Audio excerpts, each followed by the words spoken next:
Superintendent Paul Swett. Kim Dickerson, Board Member. Brianne Dietrichson, Board Member. Jason Watt, Business Administrator. Corey Holmes, Board Member. Jake Collette, Board Member. Brett Eller, Board Member. Great, thank you. Okay, we'll just get right into item number 1, community redevelopment discussion with Rob Haywood and Ryan's. Yeah, Ryan's not here yet. That's. Okay. Did I just see him out? Did you see him outside? I saw Richie. Somebody walked in. Okay, I do want to say for anybody watching online that a study session, the purpose of a study session is to just learn and educate ourselves and gather information, collect data, talk about different topics. Different people will come and request to present different things to us, and this is the case for the community redevelopment discussion. Ryan Ritchie and Rob Haywood has requested to come and present to us an idea that they have, and so that's what this is they're here to present, we're here to listen and ask questions and learn. It's not something that we're making a decision on tonight or anything like that. It is what it is, a study session. So I think sometimes there's confusion out in the community about what this meeting might be, so I just wanted to clarify that for anybody listening out there. So, okay, well. Yeah. Do you guys want to come sit right here? Thank you.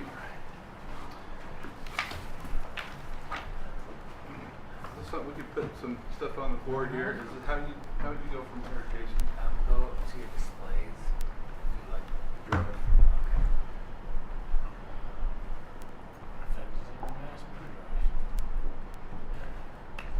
I know this guy. He's getting me where I need to go. Oh, right there.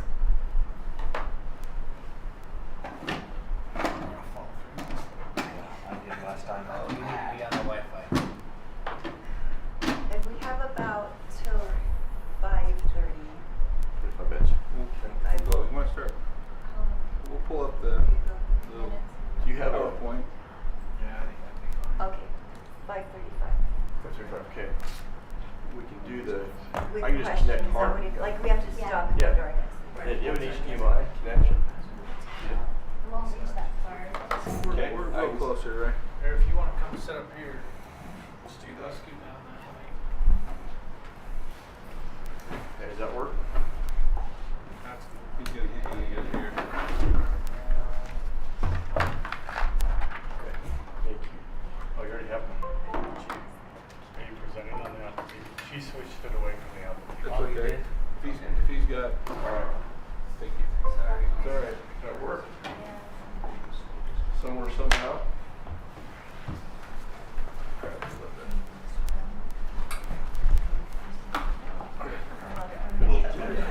Well, someone wants to see the I screen. know a guy who can do this. I know. Brett, Brett. will you come on, please? So he's Let's pull away from there.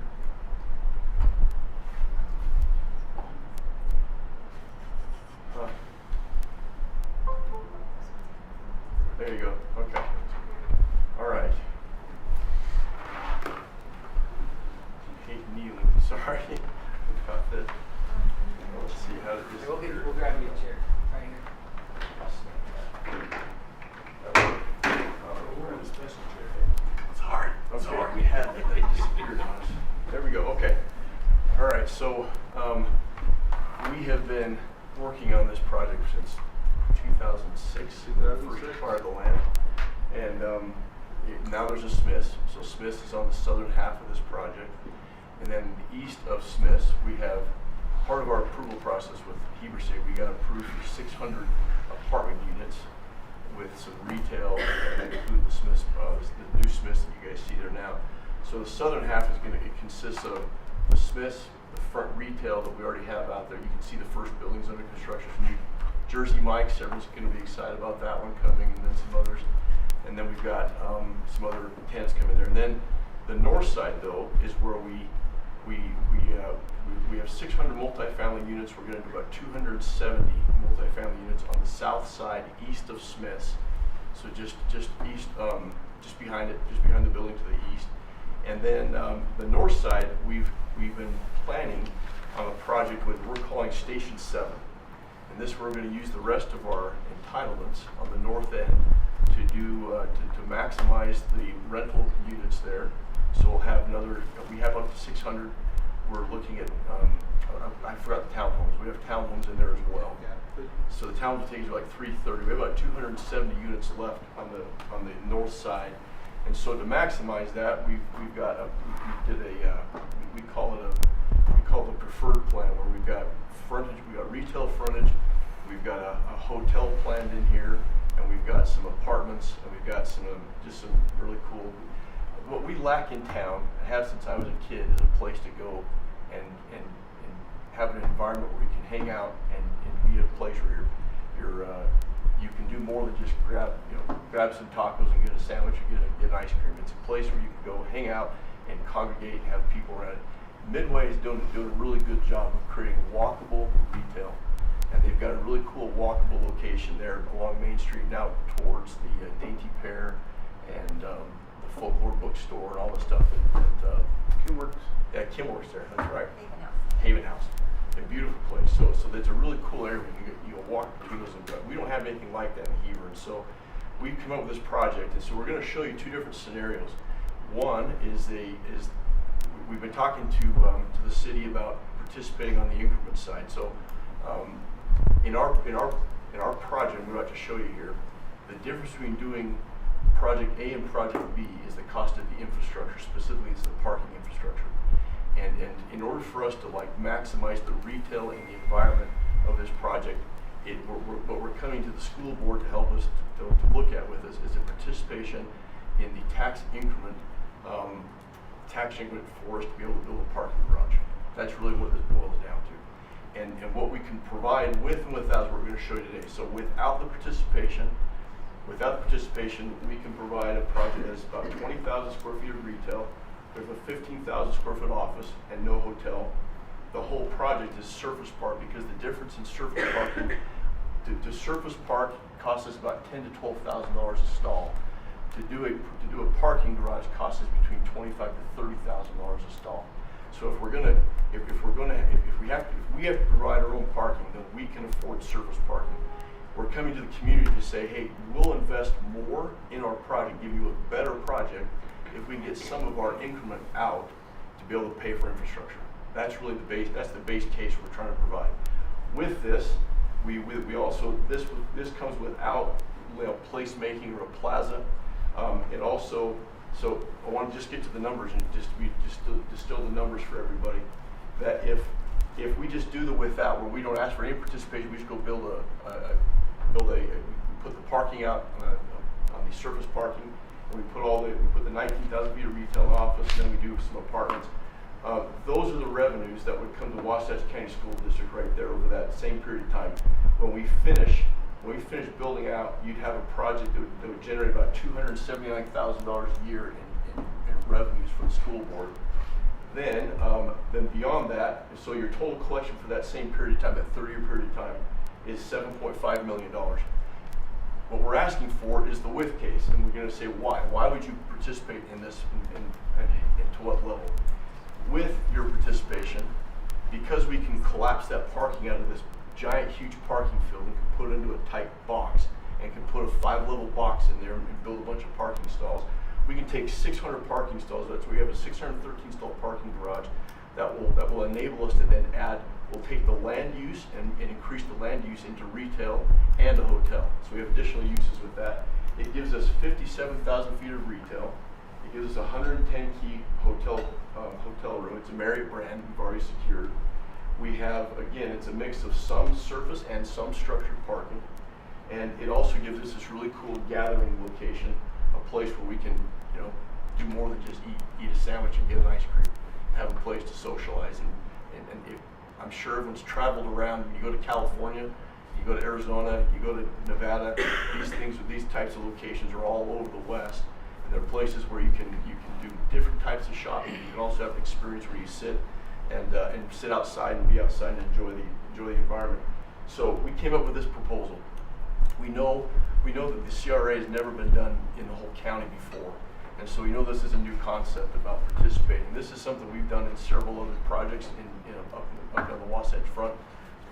The biggest one is in Salt Lake City, the one right across from the Delta Center. We built a project there where Salt Lake City created a project area, and we did a participation agreement with them. And it's a 25-year collection, 25 or 20-year collection, and that's how we were able to afford building a 2-level below-ground parking garage. Was with that participation. Yeah, it's to the southeast. Okay. So it's those 2 buildings, those 2 11-story buildings with the parking lot. So it's a first-class building. But so we said, we want to make this a no-brainer for the school district. Say, if we don't get participation, your revenue is going to be in the $279,000 a year bucket. We're coming to you today to say, consider participating with us at a revenue share of 55% of your planned revenue in this new, more dense project. If you gave up 55% of your, if you received 55%, if you participated with us at 55%, which means you're taking home 45% still to the school district, then your revenue, that 45% would still generate a full bill, about $258,000 a year. And then after 2057, because we built a much more expansive project, when the TIF program burns off and the CRA burns off, the revenue goes up 205%. So if we're in the same 2057, and I'm using CPI at just flat, okay, just flat, okay. But if you just said all things being equal for 30 years, you didn't increase those revenues with CPI, then you're comparing the 2057 to 2057. And at the end of this, you go from 279 to a 574 is what the school district would receive in that. So in the meantime, you're going to receive 258,000 of what would have been a 279. And so when you aggregate that collection over 30 years, you can see that we're still proposing the school district receives 97.5% of the cash flow they would have received on the less dense project. And so it's the difference between doing a good project and a great project is this little piece of investment. And it does this. This is what you end up doing, is that you can see deck 1 back here. This is the parking structure that serves, it allows us to maximize the residential units here. We can get almost to 270, which is what we have left. So we can maximize that. We then have a parking structure that provides all the parking for the apartments and also provides all the parking for the hotel. And so because we're not putting hotel parking over here in the retail field, it allows us to mix that parking with the retail on a time of day benefit, so that during the daytime, all the retail parking is self-sustained by all these surface lots up here, and then the hotel and the apartments get served by that parking garage in the back. So this is the way it looks. I don't know if I can highlight this, but you see in the middle there between all the buildings, there's kind of a grassy area.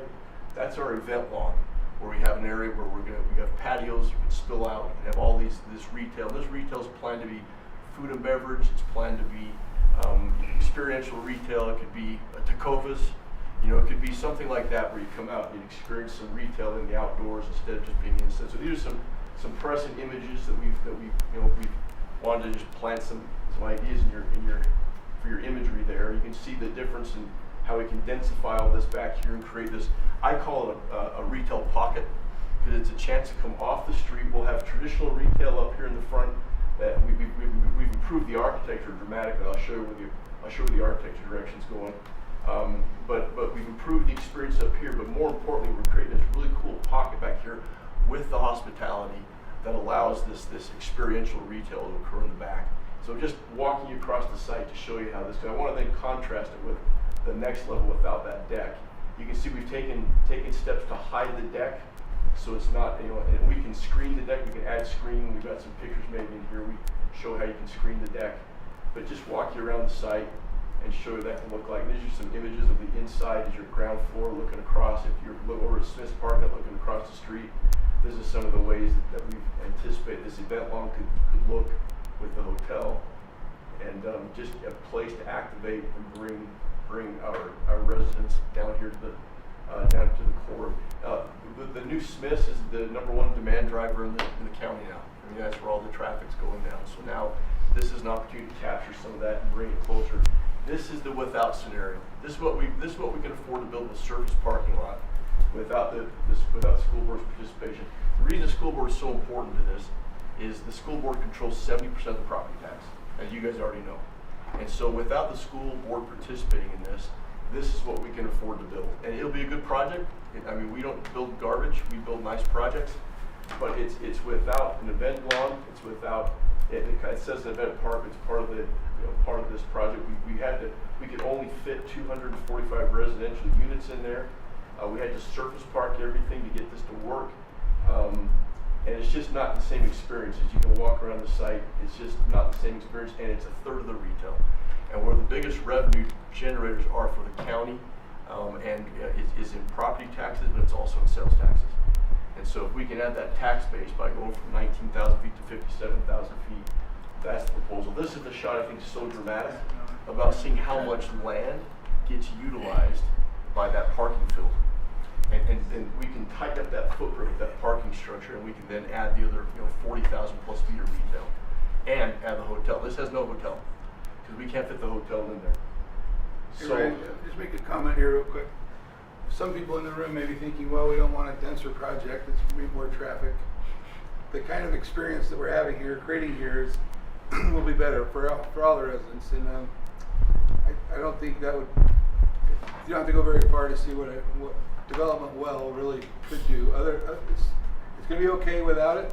It will be much better for the citizens here in the community with tax increment financing, a project we can build that way. this is a good contrast here to show you these back halves.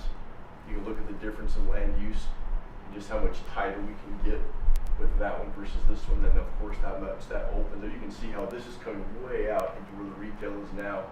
And it's just an overall better, I would just say that like we lack placemaking. You look at our retail efforts to date in our city, and it's all traditional, and it's padded, and it's not experiential at all. There's nowhere to go where you can come and reside.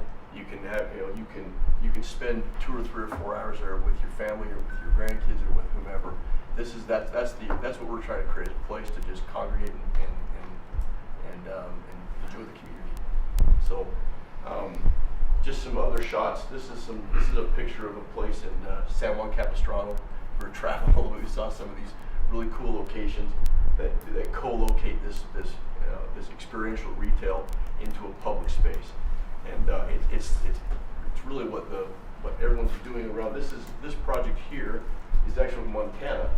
It's called Northwest Crossing in Bozeman, and this is the architecture that we've actually now are copying, because we're doing this really cool red brick, dark roofs, and just great retail experience. And you can see the signage. This is what we can put. This is about trying to incentivize us to make the project nicer and better for the community. And we're willing to make the investment, but we need to have some offsets in our infrastructure. And so we want to make it really a no-brainer for the school board to say we're getting nearly the same revenue, we're getting 97.5% of the same revenue, but we're going to make a much better placemaking environment for the community. That's kind of how we arrived at the 55% number. By the way, just some other shots of some other buildings that we're copying. There's some of the hotels that we've been looking at. We have a Spring Hill Suites brand from Marriott Hotels, and these are some of the Spring Hills that have been done in recreational locations, which is how we see us. This is a Residence Inn in Vail, but this is the type of hotel we want to build on that building. Is to do a really nice, beautiful hotel that's 8 minutes from Durham. That's kind of our vision for that. Is that there's demand for this type of product, and that's another great one up in Big Sky that really fits our architecture already. So just want to help kind of paint the picture of what type of real estate we're talking about bringing. This is my dad and his family built the old Wasatch Motel back in 1940 something. I can't remember, 30 something, and it was an 8-room hotel. And my dad said he used to rent that out for $10 a night. And then they expanded to 20 rooms. And that was on the other end of town where Labor Chevrolet is now. And so we're long timers here. And we look at this as a legacy project for us to give back to the community. But we can't do it without having some help from the powers that be, so to speak. So we'd love to invest more and do it better and do the best we can. We're always going to do our best we can, but participation, we can do a great project for the community, and that's what we get excited about. Do you have any questions we could answer? Or we don't want to. Can you help explain what you end up doing? So you're asking us to participate. How do we participate? You take that money, you basically say, here's the tax revenue.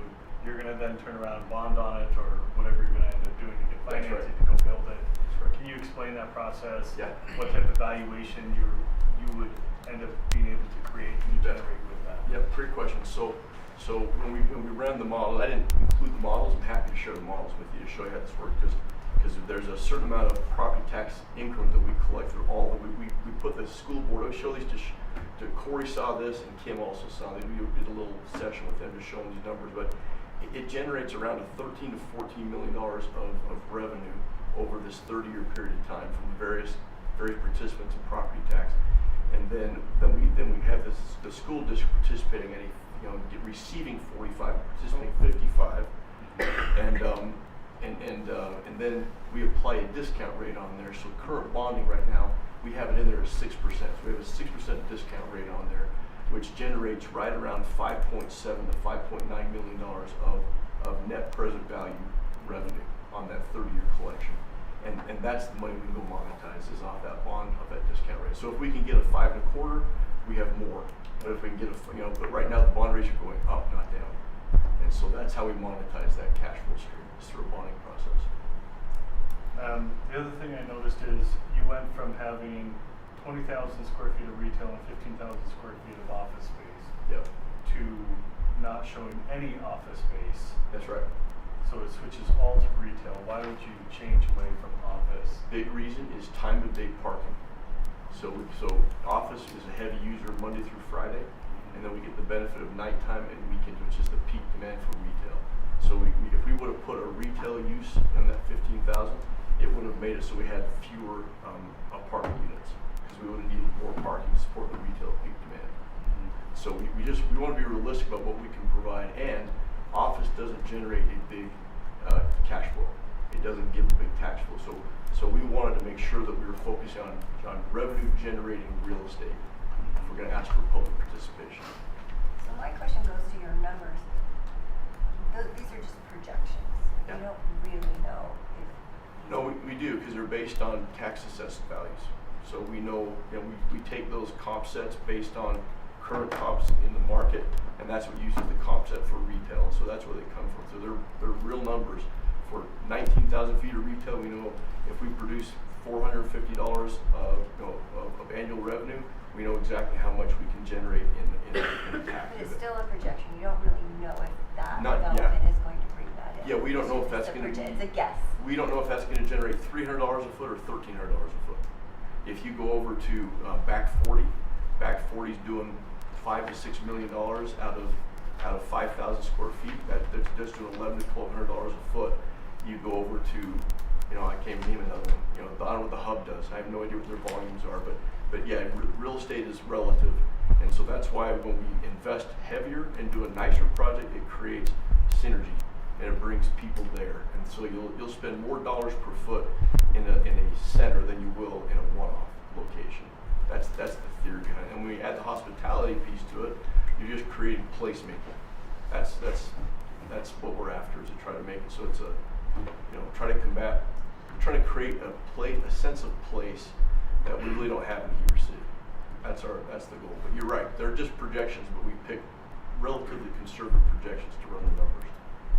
So from a projections, sorry, Superintendent. Sorry, go ahead. From a projection standpoint, though, what you're talking about is, once it's built, there's a sales tax revenue side, which the district doesn't participate in today. Yeah, that's right. We don't participate in that, but the city, Heber City does. And county. And That's the right. county does. And state. And the state, of course. Not that they do it back. But from a property tax perspective, once the building's built, whether it's occupied or not, the property revenue or the property valuation is a property valuation. That's right. If you can't lease it, That's right. We still pay our that's, property tax. yeah, that's, well, hopefully. Yeah. No, we're still on the hook for, or we use our real estate. Right. Yeah, exactly.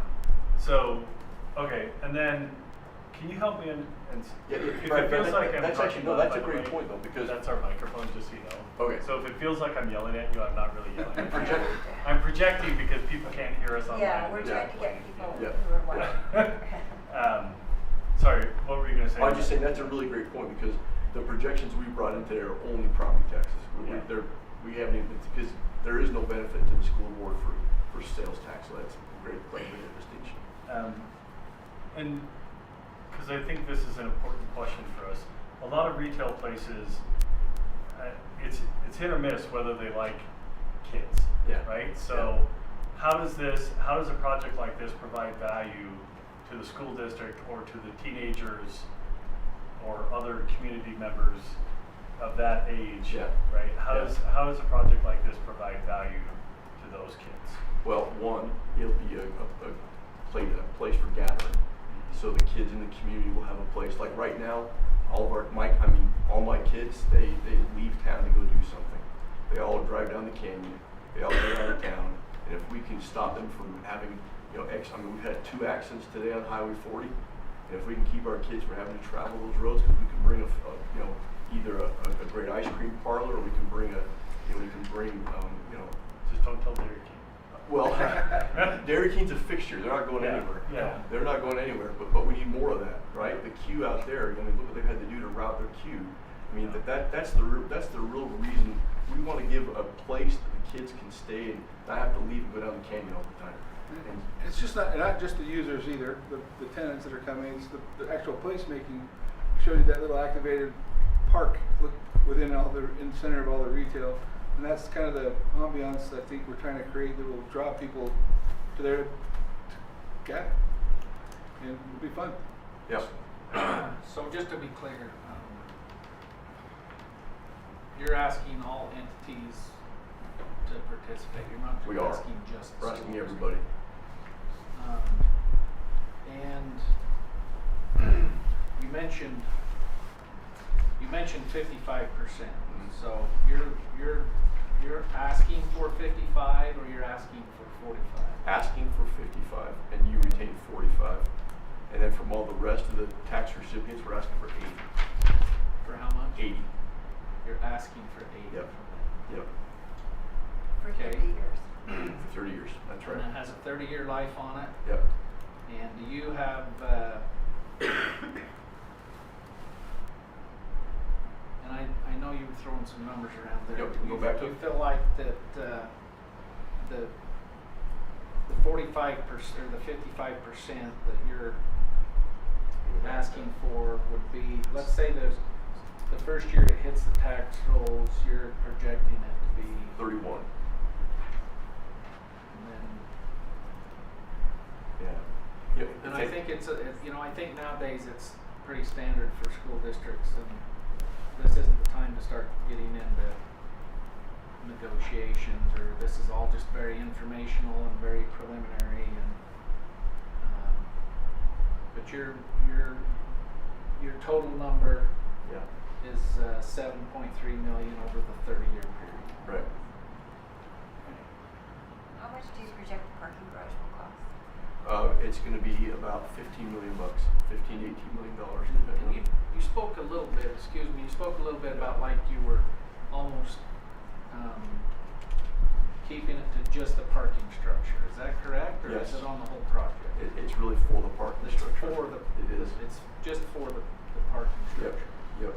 Kim, that the total cost of the parking garage will bear up some of that, or the revenue we're trying to collect from the participation is about 40%. About 40% of that. Yeah, we're trying to get 40% of that garage covered. That's been our target. Which then enables us to do the hotel, triple the retail, all the above. That's the piece. So is the tax revenue just from the parking garage? No, it's from all the real estate on the north end, what we call Station 7 as a project. Yeah, retail, so residential, of course, has the 45% residential exemption.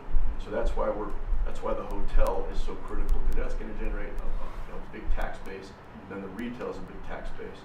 So that's why this is so much better from a revenue perspective, because we're putting revenue generating real estate into this in replace of in lieu of non-revenue generators. Ryan, Yeah. so without the parking garage, our estimated tax revenue would be 280,000. Yeah. What's the revenue Annually. annually? Yeah. Annually.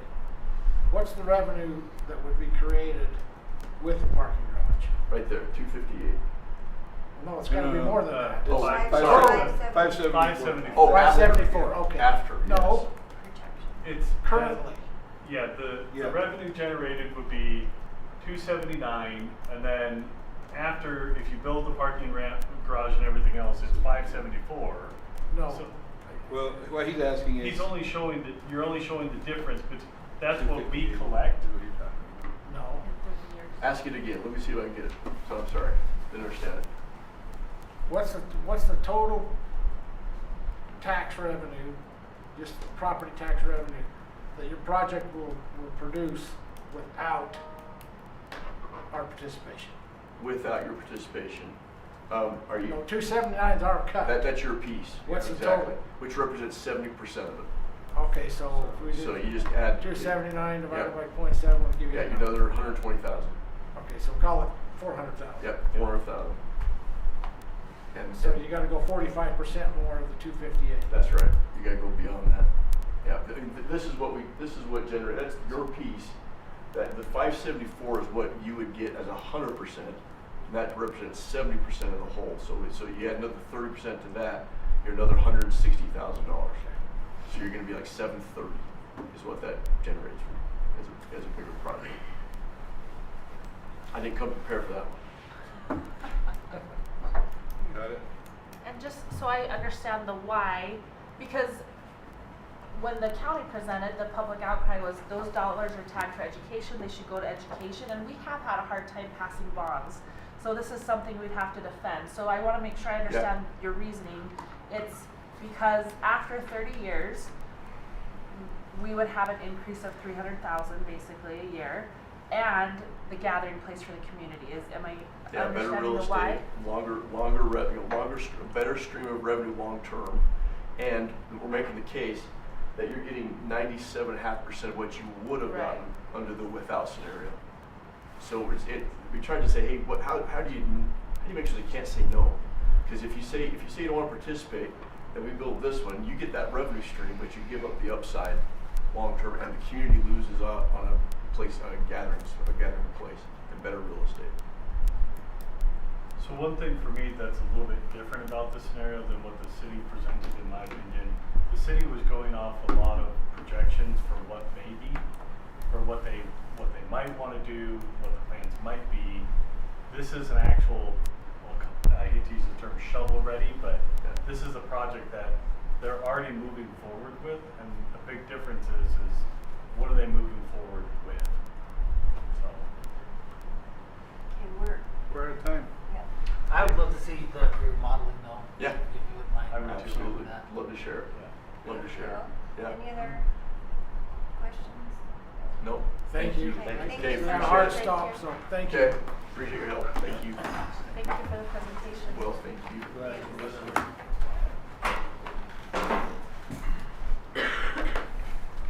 Thanks. Okay, thank you.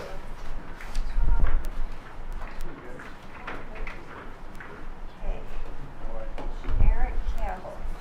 Mr. Campbell, we're gonna talk about secondary boundary split decision. Yeah, I'm gonna have Dr. Peterson come up too, if that's okay. As part of this. Oh, sure. I'd like to recognize Mr. Cole Kelly from the State School Board. Welcome. Thanks for coming.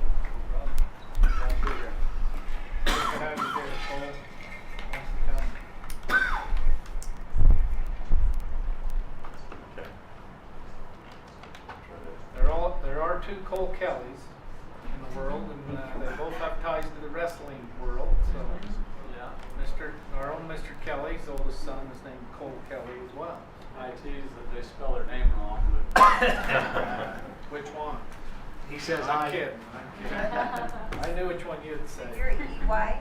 My maiden name is EY, Kelly. yes. I tease Sean about that all the I time. know, right? Cole and I taught together at Orem High. He was an English teacher, so I was a history teacher.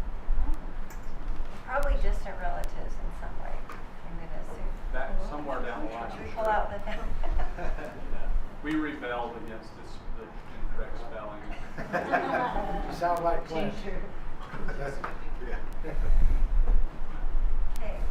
Okay. Keep looking up, so. Timing out. Well, thank you. Let me do this. I'm going to ask Dr. Pearson to come up because I think at the end of this, it'll just help us to understand kind of our time frame and kind of what we're doing. And with the new one, we'll pass these out both directions. Should be enough for everyone, I think. These are just the actual what we received from both community meetings, both last Tuesday and Thursday. So you kind of have that in mind. The comments from this particular the survey, which we're going to go over today, they are still coming in. As of when we started putting some of these data together late this morning, early afternoon, we had 376 responses, and that's over 400 at this time. So they keep coming in. We sent the first announcement out on Friday, probably afternoon is when those started hitting houses, and then we put a reminder out last night to do that. If not, I can hook up to if we need to on that. But anyway, so as we're going through, I just want to remind us kind of the questions, and you probably don't need to see this. The first question we asked was, which schools do your children currently attend? We kind of asked that to kind of get a feel for where our responses are coming from, which kids that it'll be affecting. Before we go into that, let me try again to connect to that. But I just want to thank Stephanie Tischer and Brent Zabel, who spent a lot of time kind of putting this together, along with our committee, also to kind of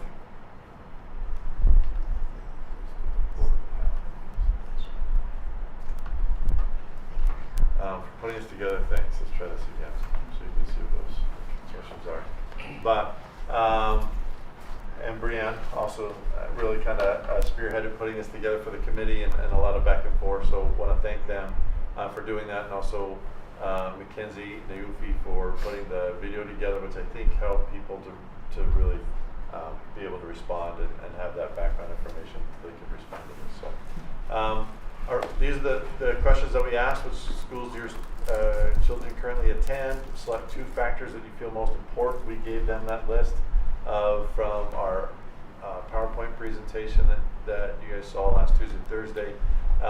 3, why you believe these factors are most important when setting school boundaries. After they chose to, then we asked them an open response on why they felt that was important. Generally, we asked open-ended questions on their thoughts on each of the scenarios. Again, not so they would choose as options, but more what things you're concerned about. And I'll show you how we represent that in the survey this evening with this preliminary data. How would you prefer to receive updates about the school boundary process was asked.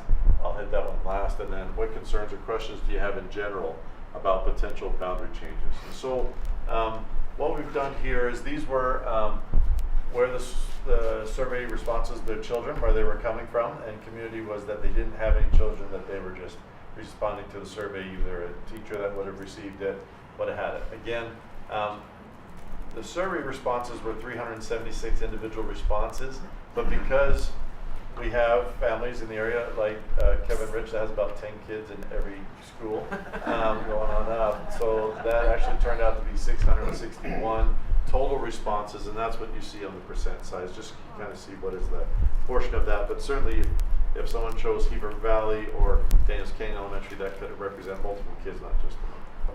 Just so you kind of get a feel for those numbers. But I think it does help you understand where the responses are coming from, and just kind of that response rate from each of those schools. So any questions about that? So as we get into the priorities, that was the next thing. These are the priorities that we listed. As you can see, of those, and they could choose 2, you kind of see kind of it's fairly even. I mean, the difference between 26% and 23% for those 2, but you can see that equitable access and the demographics balance were usually the first choice or second choice for Bridgerton there, as you look at that with all the selections. And then here is just kind of a quick representation. So this is why we asked for the open-ended questions, to kind of get at why is demographics and enrollment important. So of the 194 that chose that one, you saw that capacity and class size fairness was one of the most important reasons for that. And that's what that 21% represents there at the end of that, is of all the responses. And so if you count those up, they'd be well over 100%, excuse me. But again, because we're kind of looking at what is the portion of all responses, what that took in. So capacity and class size, and people could choose multiple, was 21, where equity was a close 18, where long-term growth planning as it related to demographic enrollments was about 7% of those open-ended questions. I think it's important also for the board to understand that of all of the 376 actual individual responses that we got in the survey, at least at this point, only 40% actually filled out any of the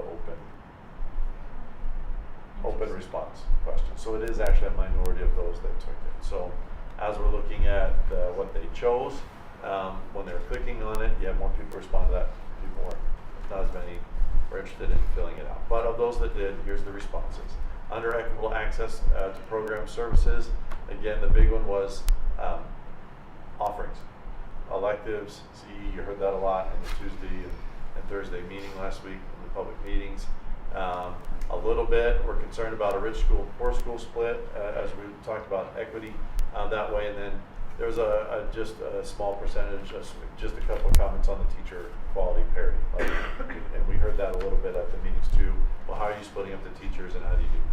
And then the representative quote for this is one high school should be an AP school versus another one just basics. So they're concerned that both are comprehensive in that. Geography and transportation, again, another big one.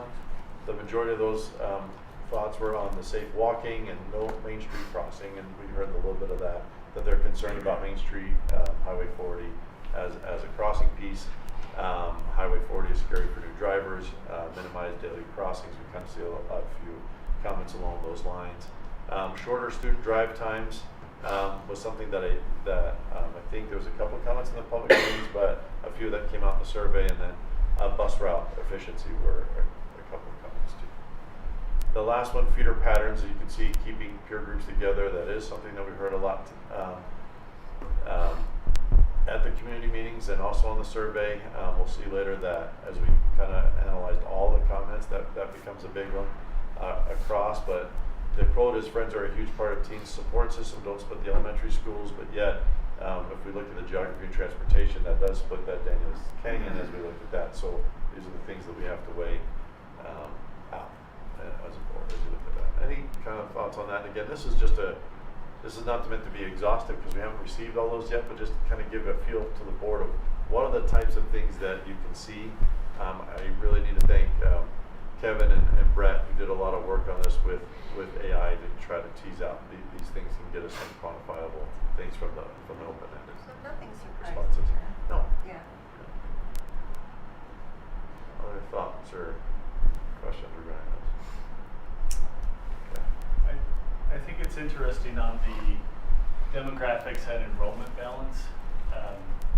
I know we've talked about the school opening a new high school to reduce crowding, but as of right now, as a board, I don't think we've set standards for classroom sizes at the high school levels. So there's no guarantee that it's actually going to reduce class sizes unless we hire enough teachers to reduce class sizes.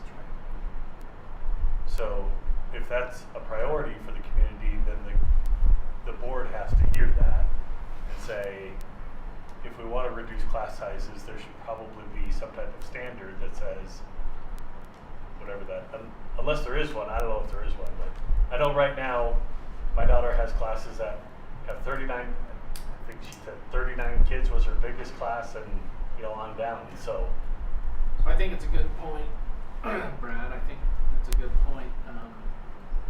Right now we have large classes because we're forced. Yeah. There's no question about it. And I think it's. I assume it's always been the plan from the board that once we get more space in the second high school, that'll be one of the things we're all cheering about, is that we don't have to have those sizes that we currently do, because when it gets to be as crowded as it is, it certainly does start to affect class size, and it has for the last several years. So I think that whether it's something we put a number to or not, but I think we have the responsibility as a board to reduce those class sizes. To me, it's not, it's not something that we need to even a vote on. We want to have the class sizes in a spot where it's educationally conducive to those kids, and hopefully, I mean, yeah, all the community input, input we can get, we kind of know how some of this would go. The people that are going to be most adamant about reduced class sizes will be the actual parents of the high school kids currently. That's how we all are. We're most adamant about the thing that affects our family now and the most. And so I hope we would move forward as a group around this table that we certainly are going to make our class sizes educationally as best we can. And I think we're going to have a great opportunity to do it, and we're going to follow through and do it. Thought on that for the community, kind of the way that happens, and we've experienced this for like the last 3 or 4 years. So all your teaching stations are taken. Our West Campus is filled up, so you have no more classrooms. Then you put teachers on carts and you fill up prep periods. And then after that, your only choice is to increase class sizes. So you want to go hire another science teacher, but you're like, where do we put them? So when the school's split, you get those teaching stations back, and then you can make choices on reducing class sizes back there. So that's kind of how that would follow through. Okay. And I think Brad's question is a great one, and I think we move forward assuming that we want the folks to assume that we are moving forward with what we would consider to be, being the educational experts in the community. We will have a number. We will have between the group at the district and our high school administrations, right down to the teachers. We will have numbers where we have it in elementary now. There's a magic number for every class we joke about sometimes, and I think that's going to be one of the greatest reasons for building this high school, is to get those class numbers down to where we want them to be. Okay. So what I'd like to do now, just also for the sake of time, just kind of give you that 60,000 foot view of those general themes in rank order as they came out from the open-ended responses across the whole. With the scenarios or this is coming from scenarios and otherwise, and again, because the scenarios weren't options, we took out those. Honestly, if you just analyze just the scenario comments, there were neutral comments, there was positive, and there's equal negative. So I don't know those, but we took those out and just talked about the whys.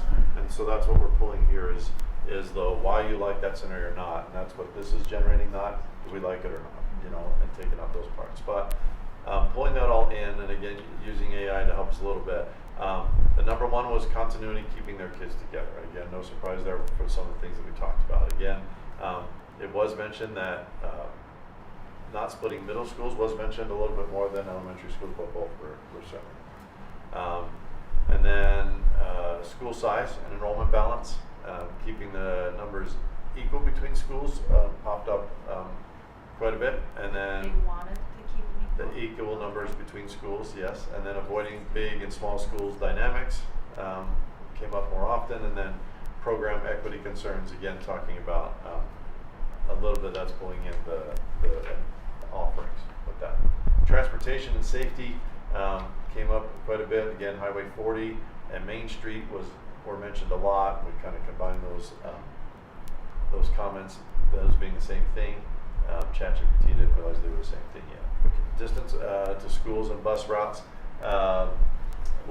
came up a lot, and then walkability. We just created a new word called bikeability with that.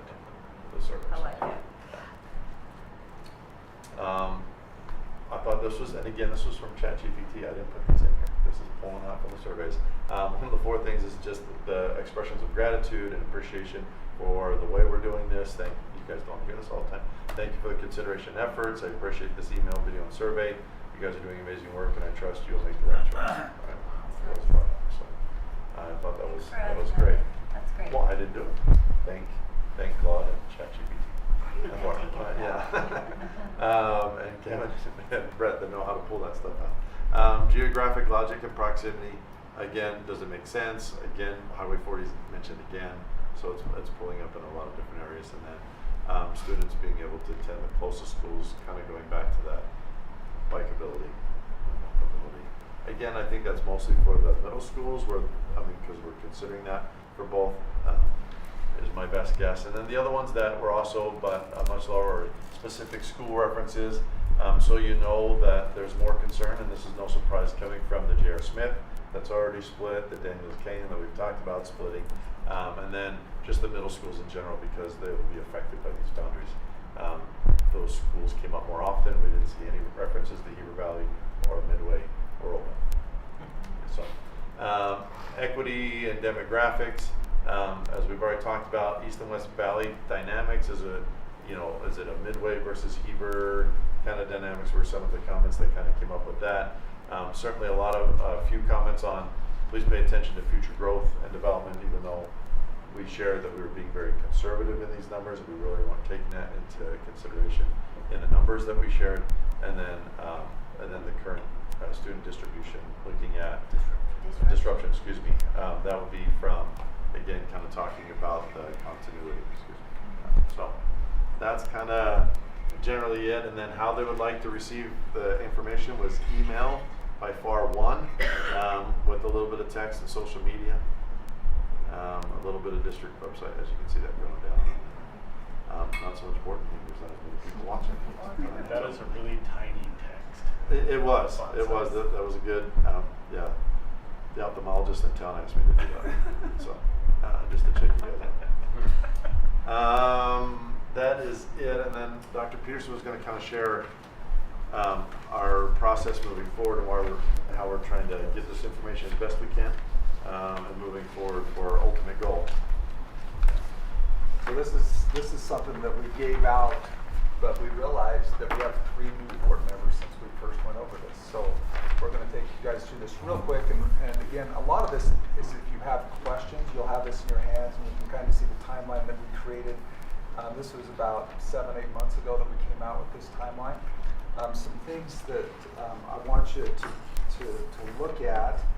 We've talked a little bit about the survey and what we want to do in June and August, but some things that will change up this next year to try to get us the information that we need to on a split is PCCRs at the high school. You can see some highlights. I'll just point out some things, and there's other things in there as well.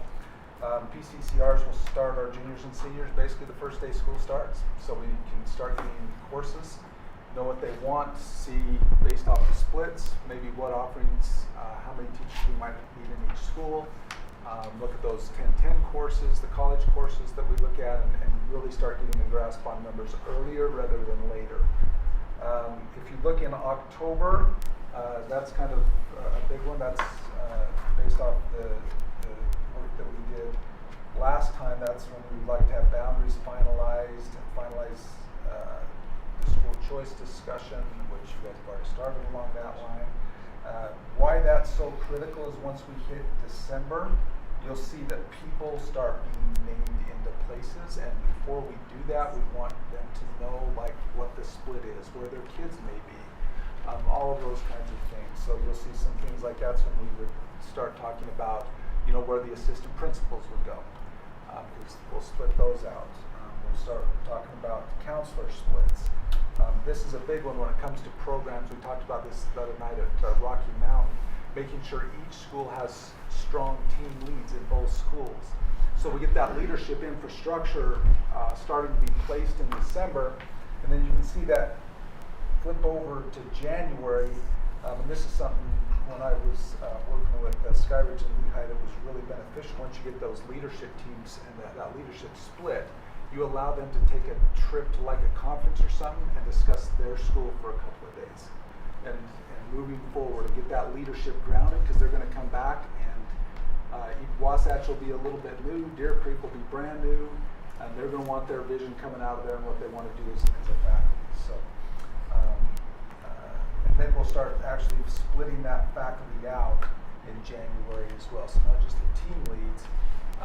We'll get those surveys. One of the things I didn't point out is we'll start surveying the faculty more in like September, October, like what's on your mind, what are you thinking, kind of get a beat on what people would like to do. For the most part on these splits, after you make sure you have strong team leads in both schools, you try to let it play out as much as you can where people want to be, but making sure that that's balanced. Once you have a strong team lead, you figure you have the structure, the infrastructure in place to put people on teams and have them led by strong leaders. And so that's critical in our approach that we talked about before. If you turn over in February, one of the things we'll start doing is we'll start finalizing. We'll start seeing like, maybe we'll decide to punch a few more FTE in at some point, and say, hey, we want to get our English classes down to 30. So let's hire an English teacher, English or a history teacher. But also we'll start seeing holes like in our split, like we're probably going to have to hire another person there, and we'll start recruiting those and knowing what those people's are. You can see that punches us to the job fairs, which usually happen heavily in March, and we'll be able to recruit out of those job fairs. In April, some things you'll see, we'll finalize the teaching assignments, have 2 master schedules built for both schools, so we'll kind of be ready to go. So we'll have our leadership in place, we'll have our teachers all split apart, we'll create the master schedule, which means we can probably at least start school at that point because kids will have classes to go to. And that will be an exciting day when we have 2 master schedules built and we can see how that's going to play out. And then in May, we'll do some things like finalize the calendars, all those kind of things. And then you can see in April, another highlight is at the new school, we'll have our first kind of tryouts, cheer and drill tryout in April. So that's where you'll start. Better get the uniforms prepared for those 2 groups, and that's why you have some of those other things up there. And then once June hits, you will basically open up that school. Sports camps will be going, everything that goes on at the high school will be going. So that's why it's great. I've worked with other splits where you don't get access to the building until 3 days before. Not a fun thing to do, but this will give us a chance, like this whole timeline will allow us to move furniture in, let teachers over the summer get their room all set instead of being carrying in boxes the night before. So I love that we're getting access, and we are getting access to the school. It's going to allow us, I think, to be a smooth transition. I think it's going to allow sports camps all the sports to do their thing over the summer, the weights classes over the summer, where other places like you'll be in the middle school or something like that. So I like the timeline. We'll keep adjusting it as we go, and we'll try to keep you informed. But this is the timeline we made about 7-8 months ago. If you look over this, if you have any questions, just get a hold of me. I'm probably the best person to ask on this, and then I'll punch that back to our 2 high school principals. We meet consistently on this stuff at this point, and we'll be meeting more consistently as we head into next year. And we should be ready for the split if we go through this timeline pretty well. It just kind of gives us markers to hit so that we know we're on time to open up that school. A lot of this was created by talking with the Skyridge Lee High split, a little bit the Cedar Valley Westlake split. So they helped us create this list. Tooele helped us create this a little bit. So we think we've got everything. Reality is we probably missed a thing or 2, but we'll figure that out as we go, and we'll be able to open well. So I just took 7 minutes, so Eric gave me 8, so I'm 1 under. He's a time master. Okay, anything else? No, that's all we had. Any Questions? concerns or questions for us as we come back? And obviously when it's done, we'll come back with the committee and go through a more exhaustive look at all the information.